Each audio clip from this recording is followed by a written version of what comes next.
Today, I am throwing it all the way back to the 20-teens to talk about the 2 screen adaptations of Cassandra Clare's book series, The Mortal Instruments. The Mortal Instruments City of Bones was a movie released in 2013 starring Lily Collins and Jamie Campbell. It's rated only 13% on Rotten Tomatoes, and its poor box office performance shelved any hope for a multi-movie franchise. Shadowhunters was a Freeform TV show that aired from 2016 to 2019 and starred Dominic, Sherwood, and Katherine McNamara. Though the show is rated 76% on Rotten Tomatoes, it was canceled after 3 seasons. Though I'm sure fans, myself included, would be happy with any further screen adaptation, today I am settling once and for all the hotly debated question, which is better, the Mortal Instruments movie or the Shadowhunters TV show? Hey everyone, it's Belle from Jace and Belle. If you're new here, we talk about everything pop culture, from music to movies and everything in between. So be sure to subscribe so you don't miss a new video every Tuesday. All right, let's dive in. Let's start with casting and characterization. The main character, Clare, is played by Lily Collins in the movie and by Katherine McNamara in the show. And I have to say, Lily's performance is so much stronger. I've literally had friends tell me they couldn't finish the show just because of the way Katherine spoke or portrayed Clare.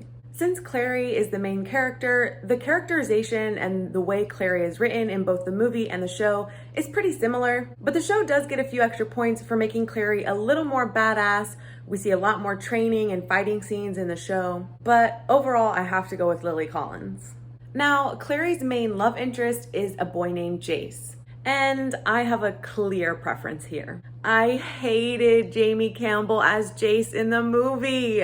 His performance is perfectly fine, and the characterization is written pretty identical to the show Jace, but Jamie just does not look like the perfect golden angel boy that Jace is supposed to be. I'm sorry, but he just looks ill. Dominic Sherwood as Jace in the show comes a little bit closer with his broad jaw and stockier build. I mean, at least he looks like a warrior. And the show took care to give us some of that golden angel glow with special effects.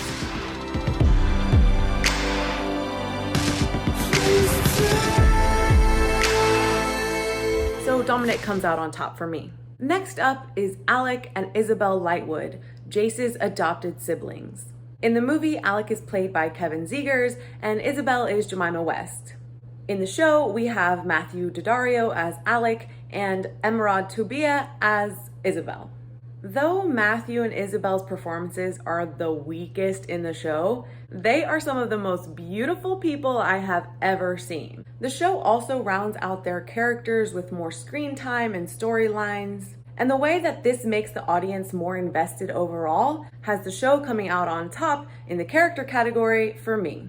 Now let's talk tone and pacing. At 2 hours, the movie is simply too long. Let's keep it short and sexy like the show. The book world offers a lot of content that makes the movie adaptation feel clunky. We have characters just info dumping on us and holding up the action. The show format allows the world building to happen a lot more naturally. The movie is dark, visually and tonally. It feels like it's trying to be like The Hunger Games or Divergent, which came out around the same time, but those are dystopian worlds that can teach us lessons about society, not a romance-forward teen fantasy that's mostly purely entertainment that The Mortal Instruments truly is.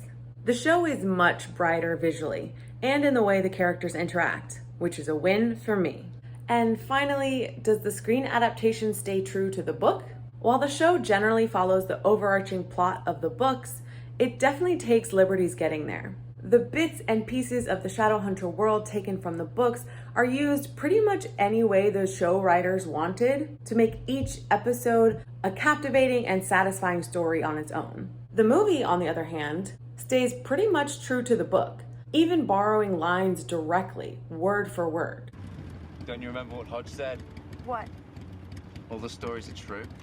The greenhouse scene alone is enough for book fans like me to enjoy the movie. So, movie definitely wins this round. Overall, the Shadowhunter TV show just barely comes out on top over the Mortal Instruments movie for me. Do you agree? Let me know in the comments down below. And we'll see you next week.